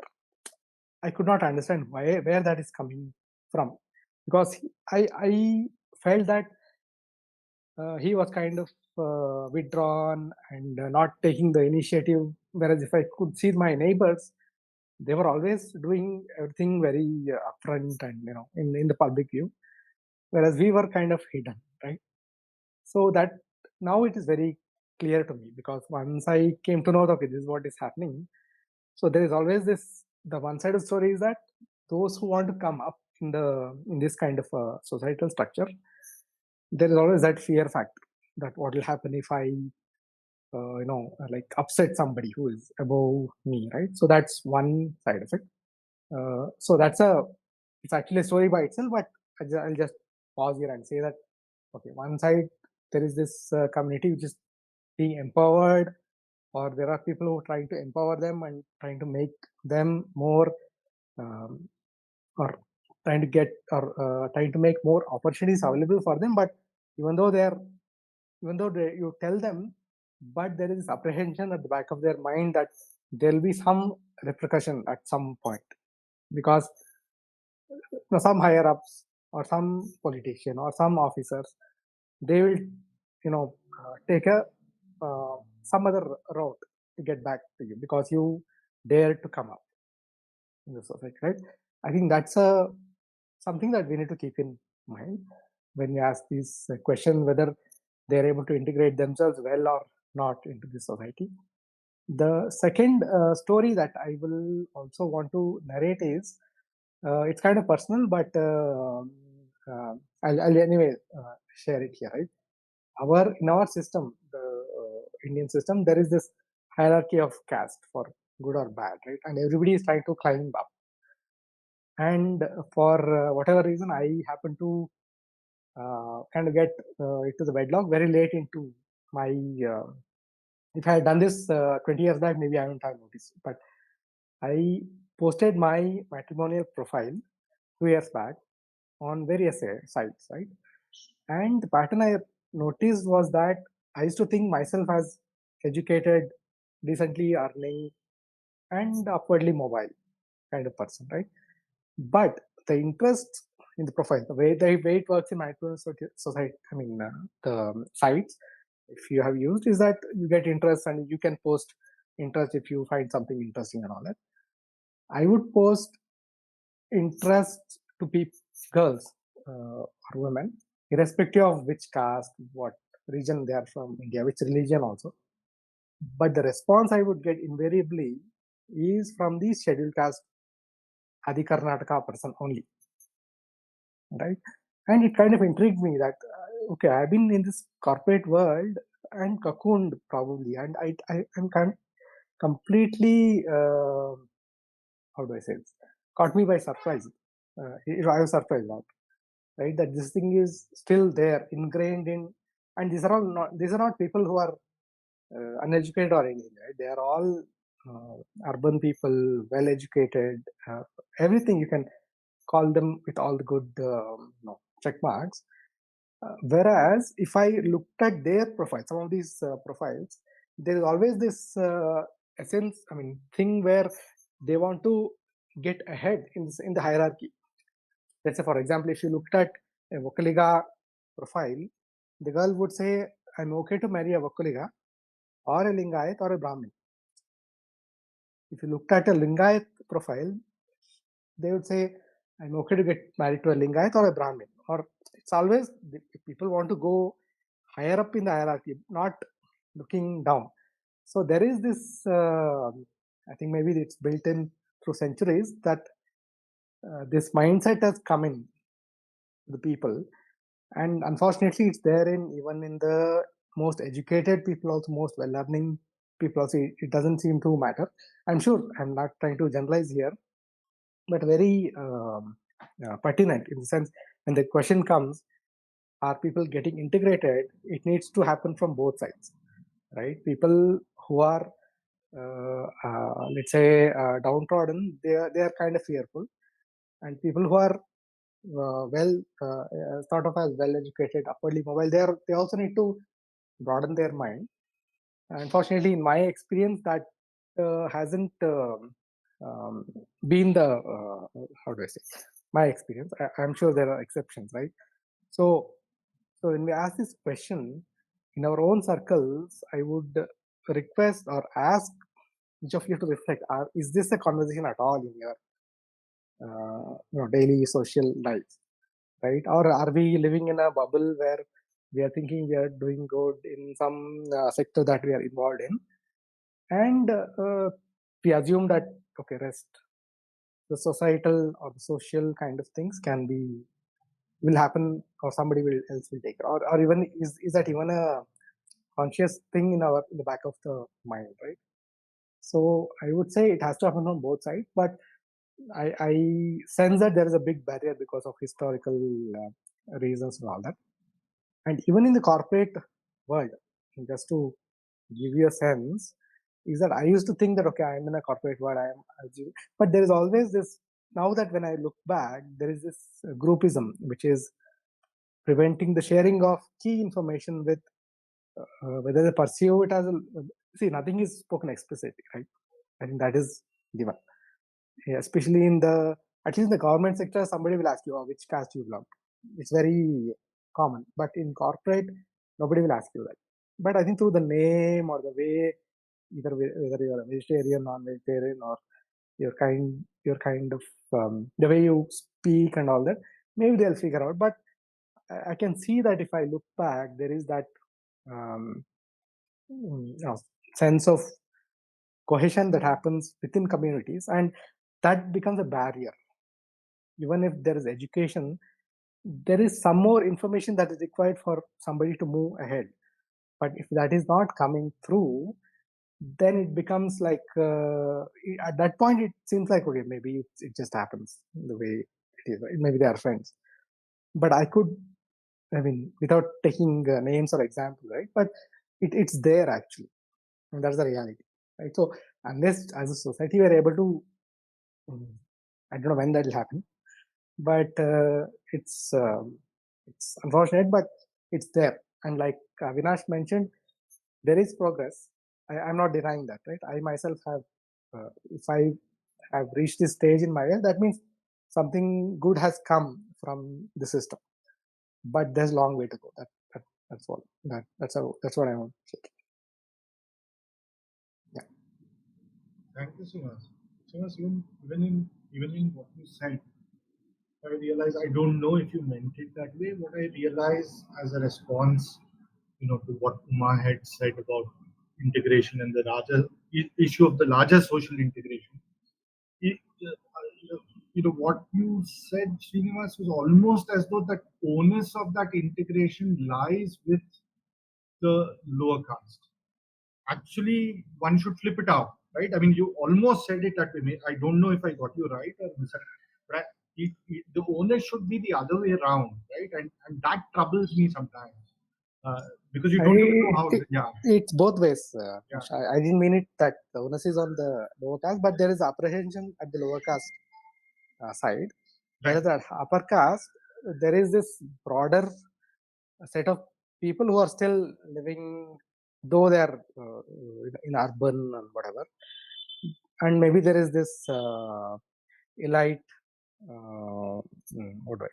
educated people who want to fight for the right, but it's not coming through enough. Whatever, because awareness itself is not there.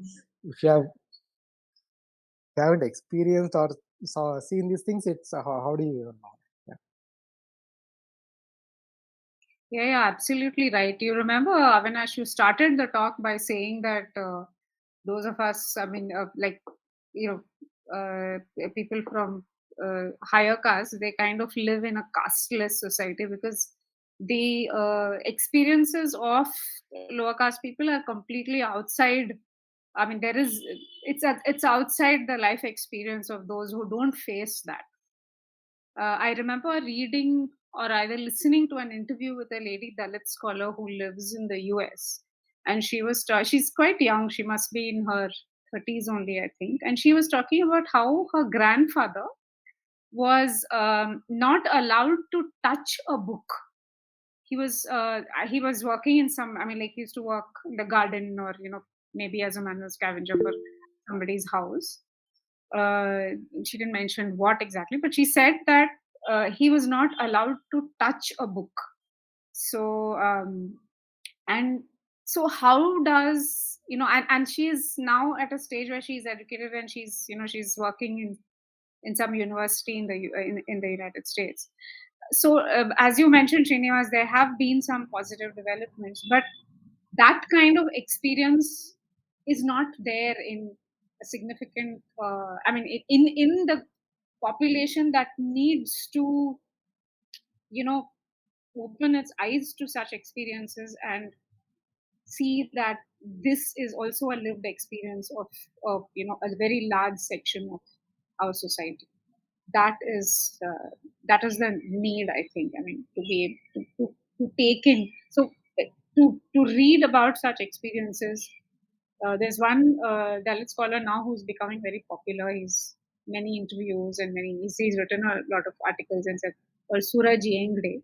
You could read, and of course there are many other people who've been writing and speaking and about that. So uh, that is absolutely right. I mean, what you're saying, this whole section. Yeah, Rakshita, go ahead. Yeah.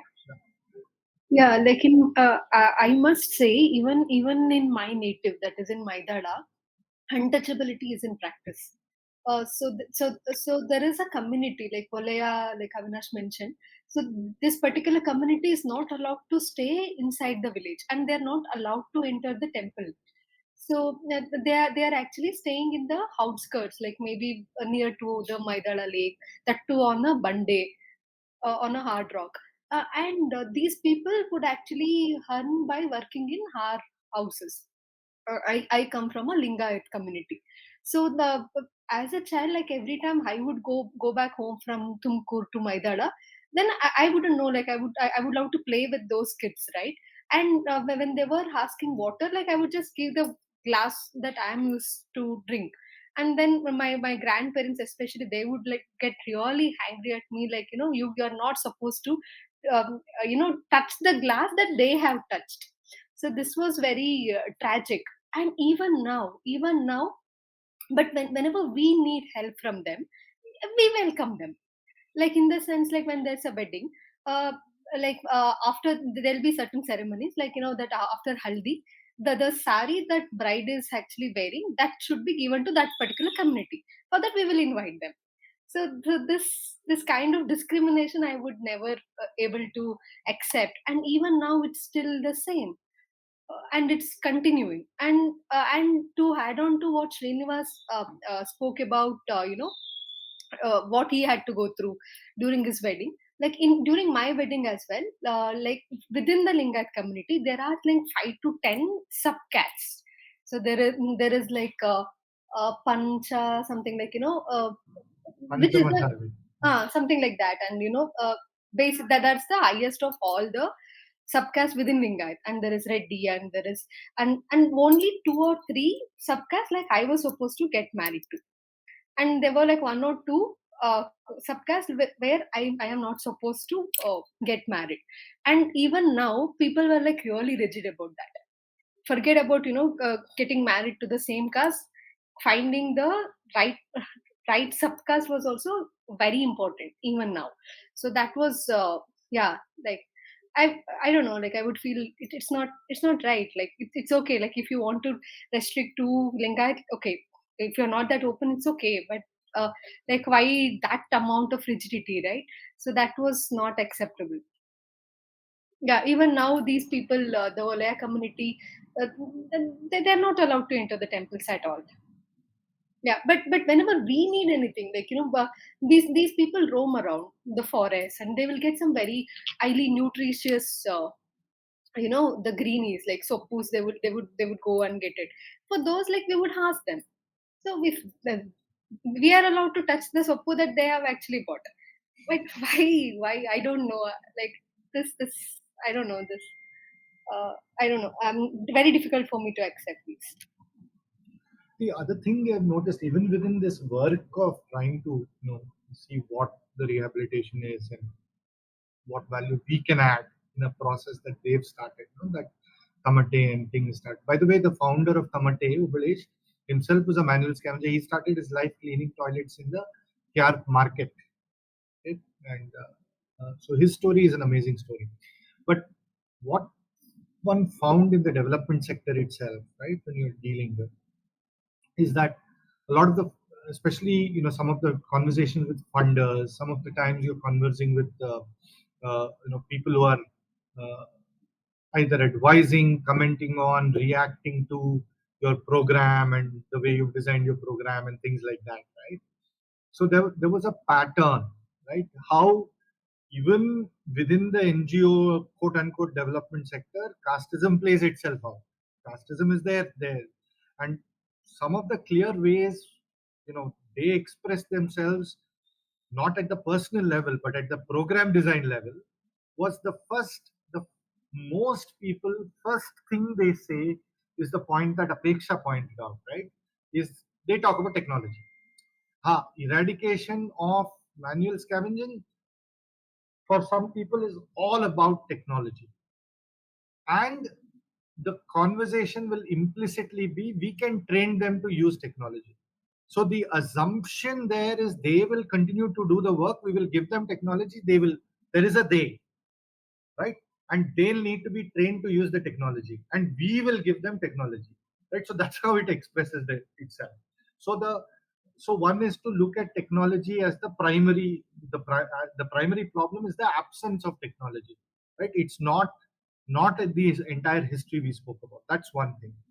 Second, believe it or not, there was actually one funder representative who asked the question, but Avinash, this country needs sanitation workers now. What will we do if nobody works? This was the question she asked. And I had to respond and say, no, why don't your daughter and my daughters become sanitation workers? Right? And it was, I mean, even within the these are people controlling resources to allocate into different parts of sanitation, etc. Of course, I'm talking about the philanthropy sector, the sector that takes CSR money or the Azim Premji money, that kind of. So you have people who are in decision-making positions to whom caste is not clear in their heads, right? And here again, it's very easy to get into that thing and say that person is casteist. Many times the people who are being casteist, and many times even today, there will be occasions when I'm being casteist where I don't even know I'm being casteist because of the socialization, right? So it's a constant learning process. It's a process in which you are fighting, but you don't want to fight with the person. You're trying to fight with a tradition. You're trying to fight with a history. You're trying to fight with a set of practices, right? There are sometimes it becomes clear you have to fight with the person also. That is also a reality. But you're even when you talk about the progressive, so environmentalism, for example, when I speak to the Dalits, they say an oblation conversations to them, they see environmentalism as a very, very upper caste thing. For them is you can afford to be environmentalist, yeah, right? If there in my village, if there is, and this comes also, I shared this article about by Dr. Nagaraja with all of you all, if I remember correctly, on the WhatsApp group.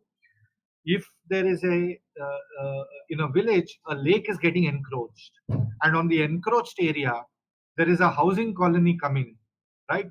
The Dalits, the Dalits' automatic response will be to try and get his housing going in the Dalit colony, as a Dalit colony in that land. It is not going to be an automatic response to say, "Arey, lake is getting encroached. Why don't we protect the lake?" Right? So these tensions exist between also. So how does the environmental movement and the kind of environmentalism kind of does the environmentalist gang, are they caste conscious enough? Are they equitable enough? That's one question to ask. If we assume that environmentalism emerged out of a certain kind of a luxury of being able to afford to be environmentalist. That's how it's framed the other end, right? Not to say, but how do you conduct these conversations? How does now when we talk about access to natural capital, right? Well, and the issue of caste around well, or Ambedkar and Mahat Satyagraha, all these. right? These are I think these are also very interesting questions to ask ourselves when we talk about it also from an environmental perspective. And how should it or how would it affect our thinking about solutions, about environmentalism, about protection of nature, ecology, etc., right? I mean, these are complex issues, but I think the last few years for me has been, and thanks to and even there, you see, my discovery or question came from an SSP, a purely technical process of looking at public health, right? And saying public health risk, and then saying sanitation workers at risk. Now, the fact is, in India, the sanitation workers' health risk is not important politically because of our caste history, right? Whereas in a different country, they may not look at it that way. The Dalits were never constituting a part of the public. They always remained outside the village, as Srinivas just pointed out, or Rakshita just pointed. They live separately, so they are not part of the public. So the understanding of public health is very different, right? There are some people who can sacrifice.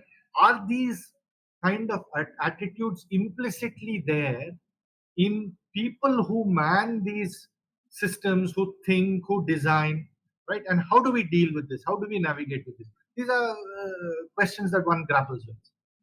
Absolutely. I mean, I come across people who say, "Oh, I don't believe in caste, but I'm proud to be a Brahmin." I mean, how do you conflate the two? How can you say both?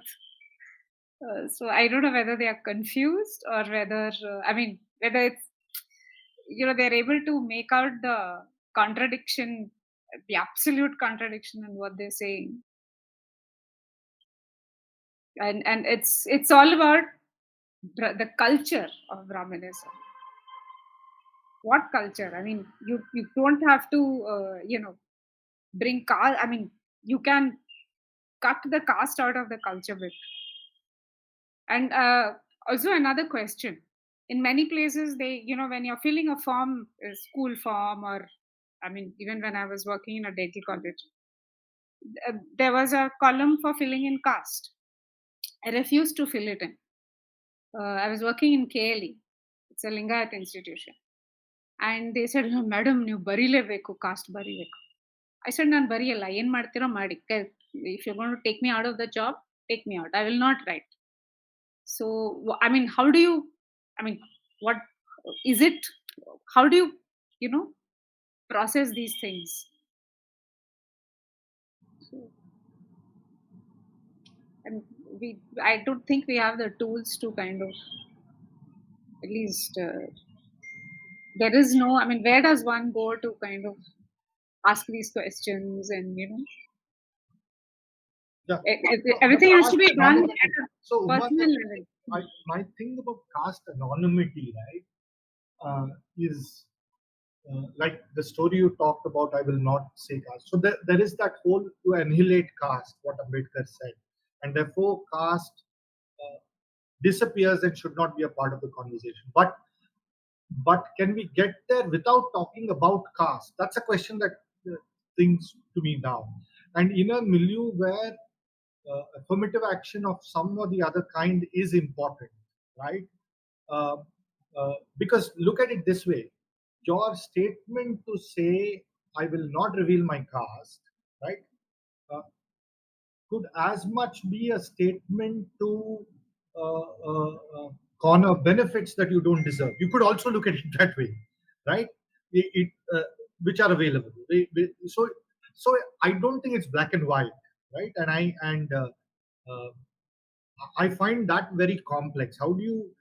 I, I actually naturally think that it's such a reality, and it's only the upper caste who have the privilege to live castelessly because it doesn't become a barrier for them, right? Or it is almost irrelevant for them. But unless they acknowledge that it's not so for a lot of others, like Srinivas and Rakshita were pointing out, and to engage, and diversity is also about this in India, right? I mean, it's also about uh, it's also about saying, okay, this is not so. So it's very interesting for me working with a network of Madhikas and the politics that plays out there, and the conscious choices one needs to make in certain cases, even when one disagrees with them, right? Of saying, no, here it's not my place to raise my voice of disagreement, right? Let that prevail. Let their decision or way forward prevail. Even if I am tooth and nail against it, right? There have been occasions when in the rehabilitation process, I stick strong. I want to strongly go in a different direction because I think it will be more effective with all my heart, with all keeping all prejudices aside. But to say no, I won't do it because that's their decision. That is a difficult thing for us to do for what we've been brought up and the way we've been brought up and what Srinivas pointed, the way we are automatically public about everything, without having being thing. So these are grapplings and learnings. And to me, I'm still fascinated until environmentalism, our whole the climate change question, or the question of protecting nature, or our relationship with nature and our relationship with one another. Ha- we still it's still siloed, right? I mean, why are these two questions two different questions? We grapple with it, that in the environmental circles, the question of these inequities, right, especially social inequities, there are economic inequities somehow crops up in environmental conversations, but social inequities rarely crop up, right? And I wonder why. Yeah, exactly. I think we are very uncomfortable facing those social inequities because at some level we realize that we are responsible for them. The privilege that the upper castes have is responsible for the inequities that are there. And that is something that we are very uncomfortable facing up to and discussing. That's my feeling on it. And I would say that that's more of a, what to say, the person who has learned and enlightened, right? They can say that, but there is also this opportunism, right? There, you are going to lose something if you acknowledge that. yeah, that's true. That's true. There's also that fear that somebody will take away the privilege. Self-interest. Yeah. That the privileged always has the privileged people always have the fear that their privilege will be taken away, or even, I mean, by just acknowledging that privilege, they feel they are losing something, and that's the kind of thing that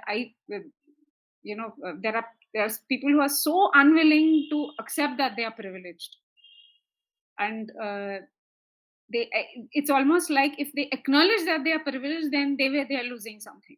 So that is a huge thing that's there out there.